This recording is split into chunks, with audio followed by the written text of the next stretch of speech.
It's 2 a.m. The temperature outside is nearly -30 degrees. 9 experienced hikers are asleep inside a small canvas tent on a frozen mountain in Russia. And within minutes, something will make them do the unthinkable. They won't unzip the tent. They won't grab their boots. They will slash the fabric open from the inside and run barefoot into the darkness.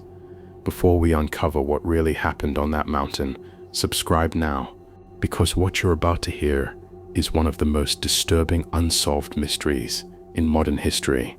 In January 1959, 9 students from the Ural Polytechnic Institute began a winter expedition through the northern Ural Mountains. Their leader was 23-year-old Igor Dyatlov. They were experienced, skilled, trained for harsh conditions. Nothing about this trip was supposed to be deadly. But on February 1st, they pitched their tent on the slope of a mountain called Holotsyakhl. Translated into English, it means Mountain of the Dead. That night, something changed. Weeks later, when search teams finally found the campsite, the scene made no sense. The tent was still partially standing, covered in snow, but it had been cut open from the inside. Inside were their boots, coats, food, cameras, everything they would need to survive the freezing night. Outside the tent were footprints, bare footprints. They led away from safety, toward the dark forest below. The first 2 bodies were discovered beneath a tall cedar tree. They were wearing only underwear. Their hands were burned, as if they had tried to climb the tree or hold on to something hot. Nearby, the remains of a small fire suggested they desperately tried to survive. 3 more bodies were found between the tree and the tent. It looked like they were crawling back, trying to return to shelter, but they never made it. Then months later, when the snow melted, the remaining 4 hikers were discovered in a ravine. And that's when the case turned terrifying.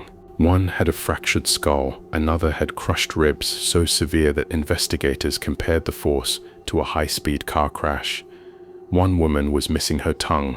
Strangely, there were no external wounds matching the severity of those injuries. No deep cuts, no signs of a violent struggle, just massive internal trauma. Even more disturbing, some of their clothing tested positive for radiation. The Soviet investigation was brief and vague. Officials concluded the hikers died due to a compelling natural force. The case was closed.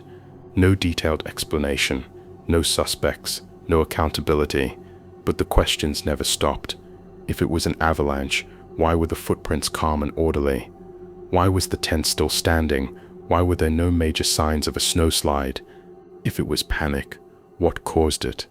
These were trained hikers.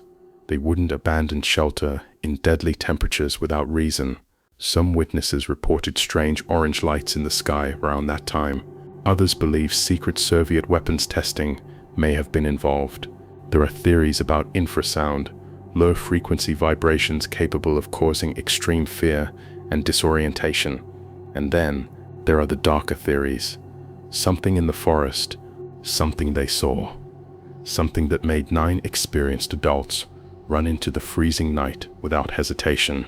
More than 60 years later, the Dyatlov Pass incident remains officially unsolved. The mountain still stands, the snow still falls, and the mystery still refuses to die. 9 hikers entered the Mountain of the Dead. None of them came back. The real question is not how they died, it's what scared them enough to leave their tent in the first place.